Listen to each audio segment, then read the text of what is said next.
Quand Aïcha entra dans ce club feutré d'Abidjan, moulée dans une robe violette comme le péché, tous les regards se figèrent.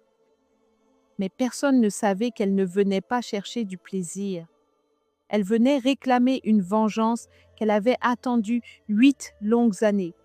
Abidjan, quartier Cocody, 21h57. Les gouttes de pluie s'écrasaient encore sur le pare-brise du taxi, diffusant les lumières vives de la ville comme un kaléidoscope nocturne. L'odeur de terre mouillée montait dans l'air, mêlée aux senteurs d'essence, de grillades de rue et de parfums capiteux. Aïcha, installée sur la banquette arrière, regardait défiler la ville. 8 ans. Cela faisait 8 ans qu'elle n'avait pas mis les pieds dans ce quartier, là où tout avait commencé, là où sa vie s'était brisée. Elle ajusta sa robe violette, qui mettait en valeur sa poitrine généreuse, ses épaules nues et ses hanches arrondies. Ce soir, elle n'était pas une simple femme. Elle était un piège, un feu, un poison doux. Quand le taxi s'arrêta devant le club velours, elle inspira profondément. Elle n'était pas venue pour danser. Elle était venue pour punir. À l'intérieur du club, l'ambiance était moite, saturée de musique afrobeat, de rires gras et de regards avides. Le velours des canapés, les néons violets, les verres de champagne, tout respirait l'excès. Au fond de la salle, dans le carré VIP, un homme riait bruyamment, entouré de 3 femmes à la peau caramel, court vêtues et collées à lui comme des trophées vivants. Il portait une montre en or massif, un costume, et son parfum envahissait l'air comme une déclaration de domination. Mike et Lolo, le roi autoproclamé de la nuit abidjanaise, le parrain des boîtes, des deals discrets, des jeunes femmes perdues. Mais avant tout cela, il avait été le premier amour d'Aïcha. Il ne la voyait pas encore, mais elle le regardait, et dans ses yeux brillait une lueur froide, un mélange de douleur, de désir et de justice. Quand leurs regards se croisèrent, ce fut comme une gifle dans le silence. Mike cessa de rire. Ses yeux s'écarquillèrent. Un instant, il crut voir un fantôme. Aïcha s'approche lentement. Sa démarche était une danse. Elle ne dit rien. Elle s'installa à côté de lui sans y être invitée. Les 3 filles autour de lui se sentaient soudain invisibles. « Bonsoir, Mike. Tu m'as oublié ?» Il fronça les sourcils. Puis, un sourire en coin. « Impossible d'oublier un corps comme le tien. » Elle sourit à son tour, mais son sourire était chargé d'une haine douce, savamment dissimulée. « Pourtant, tu l'as fait, et tu m'as laissé avec un souvenir que j'ai perdu. » Il ne comprenait pas. Il ne se souvenait pas.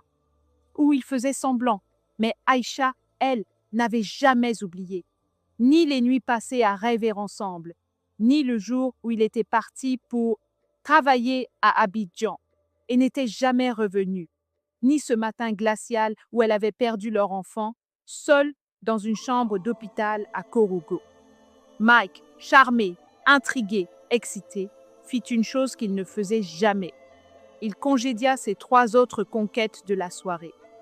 Il voulait Aïcha, tout entière, comme une revanche sur le passé qu'il croyait enterré. Ils quittèrent le club vers 2 heures du matin dans sa Bentley noire. Direction, la suite présidentielle du Sofitel Hôtel Ivoire, surplombant la lagune. À peine entré, il la plaqua contre le mur. « Tu sais que tu m'as manqué, pas autant que moi je t'ai attendu. » Leurs corps se mêlèrent comme 2 flammes cherchant à se consumer.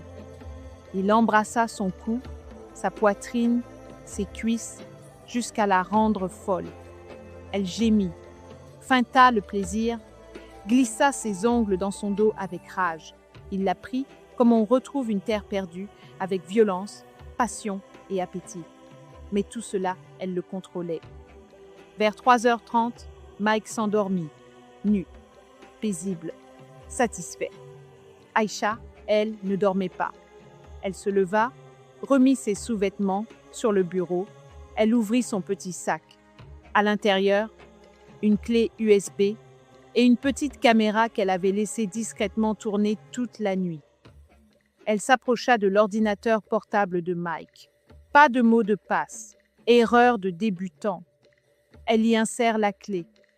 En quelques clics, elle copia tous ses fichiers, relevés bancaires, transferts suspects, échanges d'emails codés avec des politiciens véreux, images compromettantes.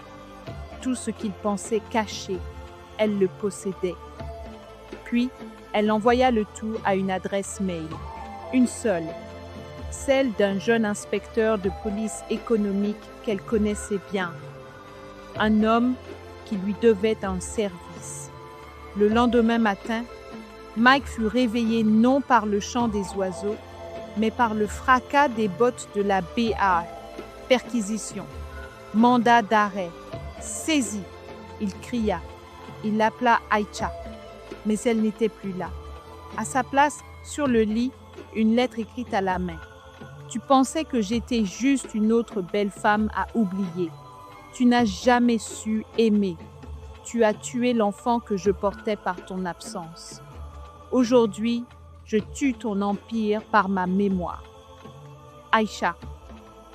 3 mois plus tard, dans le quartier populaire de Trashville, Aïcha ouvrait un centre pour femmes victimes de violences, d'abus ou d'abandon. Elle ne parlait jamais de Mike.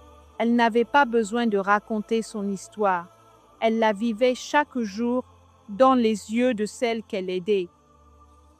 On ne joue pas avec le cœur d'une femme comme on joue avec une boîte de nuit. Une femme peut pardonner, mais si tu détruis ce qu'elle a de plus sacré, elle renaîtra. Et ce jour-là, ce sera toi, le jouet.